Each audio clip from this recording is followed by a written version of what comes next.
पहिल्याच पावसानं मुंबईकरांची आणि प्रशासनाची दाणादाण उडवलेली आहे। मुंबई महानगरपालिकेनं केलेले सगळे दावे या पावसानं फोल ठरवले आणि पहिल्याच पावसात मुंबईची तुंबई झाली। मात्र या सगळ्यानंतर आता पालिका प्रशासन खडबडून जागं झालं असून कारवाईचा बडगा उचलला जातोय। पंपिंग स्टेशन परिचालकांवर लाखो रुपयांचा दंड लावून पालिकेनं त्यांना बळीचा बकरा बनवलंय का? पालिकेनं या जबाबदारीमधनं आपले हात झटकलेत का? पाहूया त्याच संदर्भातला हा special report.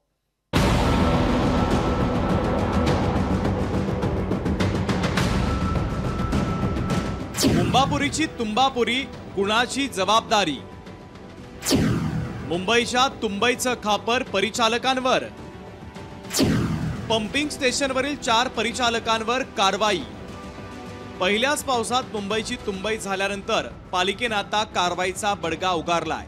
Hindmata, Gandhi market, yellow gate आणि चुनाभट्टी या लघु उदंचन केंद्रावरील म्हणजेच पंपिंग स्टेशनवरील 4 परिचालकांवर प्रत्येकी तब्बल 10 लाख रुपयांचा दंड लावत पालिकेनं कारवाई केली आहे। या कारवाईनंतर पालिका जबाबदारीमधून आपले हात झटकते का असा सवाल उपस्थित होतोय।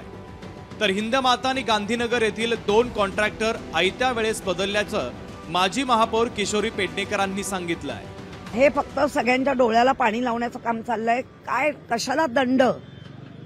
तुम्ही दंड ठोपतून तुम्ही रेड कार्पेट ग्रीन कार्पेटवर चालून बघताय तेव्हाच सगळ्यांना वाकून टाकायचं होतं ना। हे कारवाया नक्की झाल्या पाहिजे, पण कारवायाने आज जे नुकसान झालंय ते भरून येणार आहे का? परिचालकांवर पालिकेनं 10 लाख रुपयांचा दंड लावल्यावर मनसे नेते यशवंत किल्लेदार यांनी तर वेगळाच मुद्दा उपस्थित केलाय। आता कोणाला तरी बळीचा बकरा बनवावंच लागणार आणि ते कॉन्ट्रॅक्टरच असतात। पण हे सर्व साटलोट असून सध्या हा प्रसंग आला म्हणून 10 लाख रुपये दंड लावला, पण नंतर त्यांनाच काम देऊन पुन्हा पैसे दिले जातात असं किल्लेदारांचं म्हणणं आहे। कोणीतरी बळीचा बकरा हवा असतो आणि नेहमीप्रमाणे तो जो कॉन्ट्रॅक्टर असतो, कंत्राटदार, हा बळीचा बकरा असतो। त्याची 10 लाख काय जी काय फाईन असतो तो भरणार, पण ते 10 लाखाची भरपाई नंतर ते वेगळ्या कामातून करून देणार। ते सॅटलोट असतं यांचं, कळलं का? हे कॉन्ट्रॅक्टर आणि हे जे काय अधिकारी यांचं सॅटलोट असतं की बाबा आता आलेला प्रसंग आहे, तू 10 लाख रुपये भर म्हणजे विषय शांत होईल, पुढच्या कामामध्ये बघू। धोधो पडणाऱ्या पहिल्याच पावसात मुंबई तुंबली। रेल्वे, रस्ते वाहतूक आणि मेट्रो सुद्धा कोलमडली आणि या सगळ्याला जबाबदार होते ते म्हणजे निचरा न झाल्यानं मुंबईत साचलेलं पाणी। पण 4 परिचालकांवर दंडात्मक कारवाई करून या जबाबदारीमधून पालिका प्रशासन आपले हात झटकू शकत नाही हे मात्र निश्चित। भूषण शिंदेसह ब्युरो रिपोर्ट, लोकशाही मराठी, मुंबई।